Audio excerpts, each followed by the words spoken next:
What's up, Ian here, and this is my review for the Zhulinniao JingHong Dual Dynamic Driver IEM. Now, before I begin, I'd like to thank Zhulinniao for sending this to me and making this video possible. But guys, rest assured that whatever I say in this video is my own opinion. This video is not scripted, and Zhulinniao will be watching this video together with you guys. Right, so Zhulinniao JingHong. Now, the brand name is Zhulinniao, okay? This is the proper pronunciation. I'm not too sure how you guys gonna pronounce it, but follow, repeat after me. I'm gonna repeat this name very often. Zhulinniao. And the name of the IEM is called JingHong. JingHong. Okay? Right, so this is a $30 IEM, right? And if you guys are interested, do check out the link down in the description below. Right, so dual dynamic driver. So as usual, what I'm going to do is open this up, go through the accessories, measure this, and review the sound quality of this. Okay, now this video will be timestamped, so for those of you who wish to skip around, please feel free to do so. Right then, so let's first remove the plastic so that we can read the specs without the glare. Right, so Zhulinniao JingHong. And it's all in Chinese, by the way, so just trust me. Yeah, at the back here there's some specs, so let's just go through the specs quickly. So 2 moving coils, all right. It's got electronic crossover. Well, and let's see, impedance is 16 ohms. Okay, the sensitivity is 110 dB, and the frequency response is 20 to 20,000 hertz. Okay, so let's see what's inside. Okay, so this is the IEM. Let's take everything out first before we talk about, oh, the cable is already attached to the IEM. Let's see what else is inside here. Nothing else in the box, so let's put the box one side. And there is another box within the box. Lots of, remember guys, this is $30, $30 US dollars. Okay, and you have a user guide, so, and warranty card, and foam tips. Okay, so foam tips, right? 1 pair of foam tips, a carrying case. So this is actually pretty small. Okay, a pretty small case. Oh, more tips. Okay, so you have tips here and a clip. Right now, let's talk about the case. So case is hard case, and I've got a mesh pocket here, and it's pretty standard lah. Okay, basically it's fabric, and yeah, you can put your IEMs in here. So pretty standard case, pretty small and compact, I might say. Very good to put in pocket. So clips, and then ear tips. As mentioned, there is foam tips, 1 pair of foam tips, and this one is, if I'm not wrong, the white bore. Okay, so this is the white bore, and this one is the narrow bore. Okay, so 3 types of ear tips, including the foam tips. Okay, all right, so tips, and then cable. Let's take a look at the cable. Let's pull them up from the placeholder,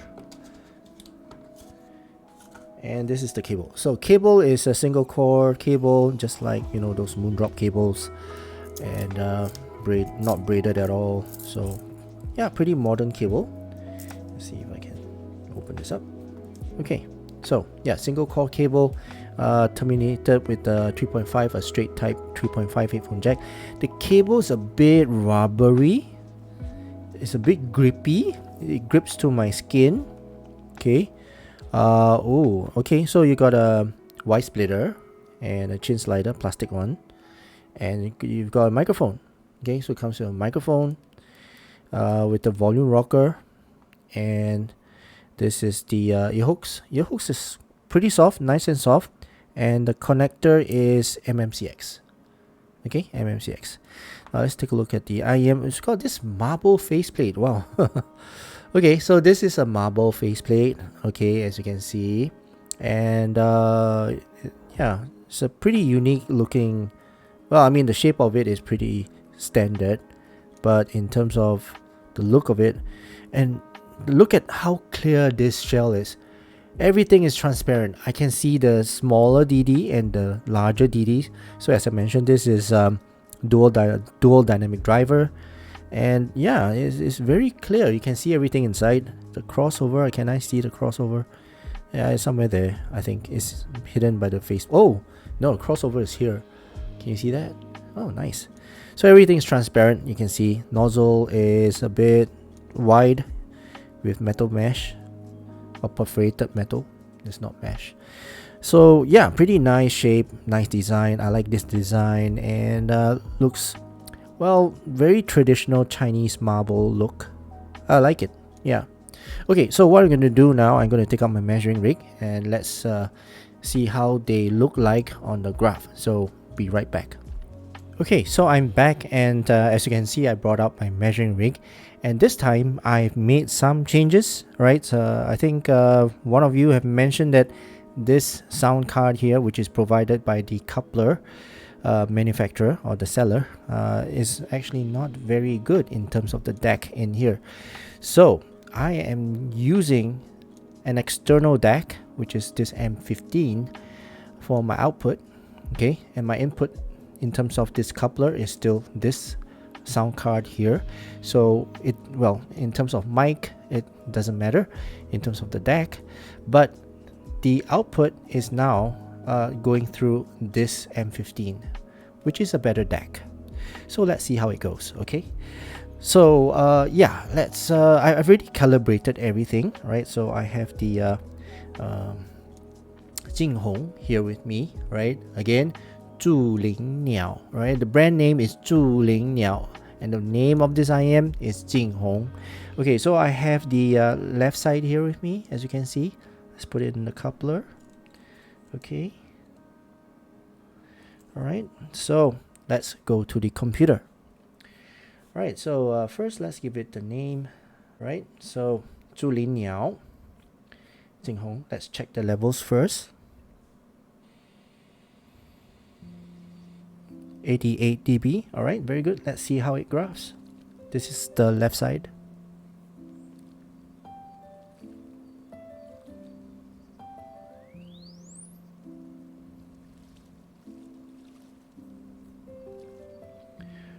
Okay. All right, so this is the double DD, right? Just remember, this is a double DD.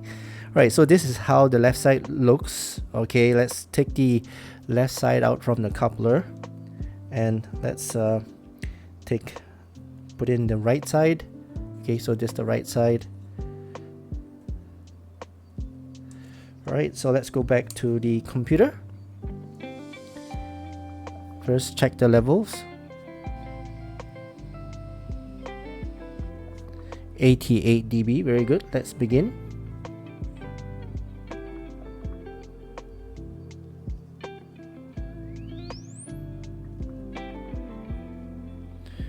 Okay, so I have a perfect match. Well, 1 dB difference in terms of the bass, but other than that, the left channel and the right channel kind of match. All right, so let me tidy up this graph and I'll be right back. Okay, so I am back, and as you can see, I've tidied up the graph. Now the dotted line is the Harman target, okay, and the red line is actually the JingHong IM. Okay, so let's analyze this graph. Sub bass is rolled off. Yeah, it's rolled off, and it's got a lot of mid bass, right? A lot of mid bass, and a lot of lower mids. So I would say this is more something like a very punchy, impactful, and well, the instruments are pretty forward. Yeah, but there is this weird dip here. I don't know what's the purpose, but there's 2 DD on this. So I think the crossover is somewhere here. They might want to do the crossover around here, I think. But yeah, from what I see, the crossover is somewhere around here, and then the smaller dynamic driver takes over. So looking at this, the gain is pretty okay. It's just that the upper mids may be a little bit hot, sizzling hot. very present, so it might be well, harsh. And the yeah, I mean, look at the 8K here. It's a double peak, and it looks pretty harsh. It looks pretty sibilant here and harsh here, and it's a bright. This is a pretty bright IEM, very bright IEM. Not much air actually. So I would imagine that the treble is quite unnaturally rolled off. Okay, as you can see. Yeah, just before it even hits 20,000 hertz. So this is how the graph looks like, but you know, graph is not everything. So what I'm going to do now is I'm going to listen to this, and I'll give you guys my sound impression of this. So be right back. Okay, so I've listened to these Zhulinniao JingHong, and the gear that I use is my usual stuff: my iPad, my iPhone, my dongle DeX M15 Shio, and then I've got my players, my Hi-B R5, R3, my usual stuff lah. Okay, and then the songs that I use to listen is my Apple Music, and I've got the whole list here. I've also left a link to this list of songs in the description below. Right, so this is the graph of the Zhulinniao JingHong. Now basically, let's talk about the technicalities of this. Right now, this is got a pretty okay soundstage. Right, is wide, it's got good height. The room is not a very big room, it's not a very large room, it's kind of small in terms of the room, but at the same time it's not too small whereby it sounds intimate. So it's pretty average size room in terms of the soundstage. The sound separation and the imaging for this is pretty good, right? That is pretty good. Sound separation, I would say, yeah, is maybe 7 out of 10 kind of sound separation. Yeah, imaging is also around there. So in terms of sound separation, imaging, very good. In fact, detail retrieval is also very good on this. I can actually pick up nuances of details for my instruments on these IEMs. So yeah, it's pretty good for that. Resolution is average. So resolution on this is not the best. It's not the most resolving IEM that I've heard, but it's pretty okay lah. So that for that one, I'll probably give it 6 out of 10. Yeah, around there. Yeah. So that's for technicalities. Now for the tone and timbre on this is a bit, let me say, thin, a bit dry, a bit lean, a bit, right? It's got a bit of warmth as well. At the same time, light on the note. The timbre is a bit neutral, linear. No, I wouldn't say linear, but yeah, a bit neutral type of timbre. So yeah, so that's for the tone and timbre on this. Now let's talk about the sound signature. So sound signature on this is a little bit unique, right? I wouldn't say odd. No one's odd. It's just that it's unique. And if you look at the graph, right, it's got this dip here, which I've highlighted. And this is actually because this is a dual dynamic driver. So the crossover is somewhere here, right? So you've got the bigger dynamic driver handling this part of the frequency, and then you've got the smaller dynamic driver handling this part. Okay, so this tuning, I would say, is treble boosted. Okay, as you can see, it's got more emphasis on the treble, so it's not harmonish. It's I don't know. It's not balanced as well.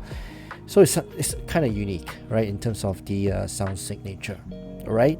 Now let's talk about the sub bass. So sub bass, what I hear is that is okay. The presence of it is light, right? It's lean, it's light, and neutral type of sub bass. The rumble is rolled off, so resonance of it is, I would say, a bit short.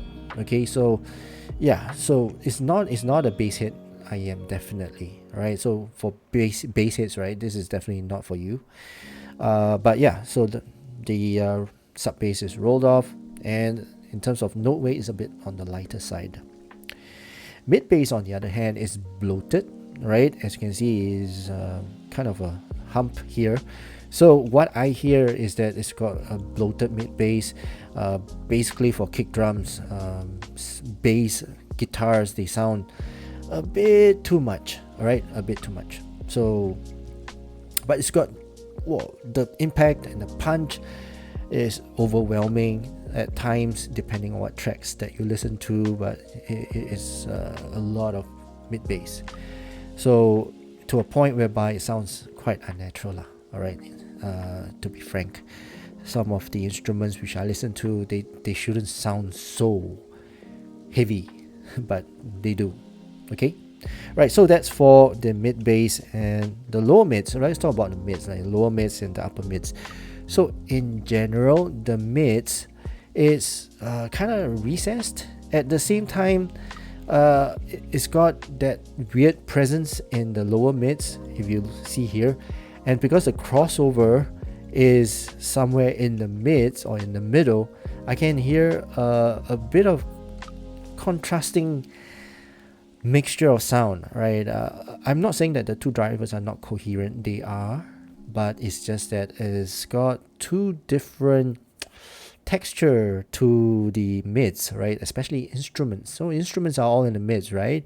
So what I hear is that pianos, they sound good at certain frequency. At certain frequencies, they sound a bit odd, okay, in terms of the tone, the note weight, the naturalism of the key note or the key strike, those kind of things. So instruments like violin, trumpets, flutes, yeah, they all are affected by this. And what I hear is that, I mean, they sound bloated for certain instruments. At the same time, they sound shouty for certain. Yeah, so it's kind of odd here, but yeah, instruments, they're recessed as well, right? You got a bass that is more forward than the mids. At the same time, you got a boosted treble, right? So kind of stuck in the valley here, right? Vocals, male vocals, they sound okay. Again, a bit unnatural to me, a bit light on the note weight as well, not the authoritative type of presentation, but at the same time, we've got a lot of texture to their presence because of the bloatiness or the forwardness of the mids here, the lower mids, and at the same time, the shoutiness of the gain. So male vocals, they're okay, at least better than the female vocals. But yeah, female vocals actually, it's a mixed bag for me. But female vocals, there's a few things, right? They sound very engaging, right? I get I get emotional, right? On certain songs when they're present. At the same time, they are fatiguing. They are sibilant. They are shouty. They are harsh. Energetic, and I can't last very long listening to female vocals on this. I have to take a break, right? So that's for female vocals. Treble, right? So let's talk about treble. This treble here, if you look at this treble here, there's two peaks, right? There's a few things to the treble. Firstly, the gain, the peanut gain to the treble is all right. It's fine. It's pretty okay, but beyond the gain, there is this presence. There's a lot of presence, which is higher than the gain, right? Higher than the 2K region, 2 to 3K, and then after that, you've got that peak at the 5K, which makes everything harsh. It's got a lot of sizzling harshness to my songs when I'm listening to it. Okay, to a point whereby it's quite unnatural sounding, and it's very intense. Okay, right. So that's for the presence, and then beyond that, if you go to the 8K, that's another peak, right? And that contributes to the sibilance. which I hear and I get some ringing in my ear at times if I listen to heavy metal. I like heavy metal, and a lot of Japanese pop songs, and oh man, sibilant. All right, it's sibilant, and the shrill of it is really intense. So I would say Treblehead will love this. Definitely, it's got a lot of shrill on this, and it's like a banshee, right? Now, the next thing which bothers me again is actually the big dip here, right? The waterfall, which is almost straight down, right? This is even before they reach the 20 kHz, it rolls off. Okay, so this to me, my cymbal strikes and my hi-hats, they are very important. When I listen to my track, they have to sound natural in terms of their roll off. So when I tap, when the drummer taps on the cymbal strike or the crash, unless if they don't control it, it should have that slow fade off of that crash, right? But this IEM makes it sound like a clack, less of a crash. So yeah, so what I'm saying is that, you know, the treble roll off is a little bit short. All right, not much of a resonance to the treble, right? So yeah, doesn't sound natural to me. Okay, so that's for the air. All right, so let's conclude. Okay, so basically $30 for treble heads. Oh yeah, if you're a treble head, please, this is one of the very rare and hard to come by type of tuning, right? So yeah, you should get this. It's suitable for genre like classical, jazz, instrumental, and well, even for female vocals, right? If you like the shrill of female vocals, that intensity of the female vocals, yeah, why not? Okay, this is pretty suitable for that. Genre that is not suitable for that, for this IM, is pop songs. Well, some pop songs, R&B, a lot of vocals there, you know, and then the trance, techno, right? They need more bass. This one don't have that presence in terms of bass. There's a lot of mid bass, but not much of the rumble. Okay, maybe trance is okay with this, but this is about it. Okay, now do I recommend this? Is an odd tuning, right? And if you like this type of shrill or this type of treble, yeah, why not? $30, dual dynamic driver. But for general, right, in general, if casual listening, definitely I'm not going to recommend this. This is not suitable for casual listening or in general pop listening and all that. It's definitely a very unique tuning, and if you listen to classical jazz and you really want the details from your songs, then this is pretty okay for that. Right, so that concludes my overall review for this Zhulinniao JingHong.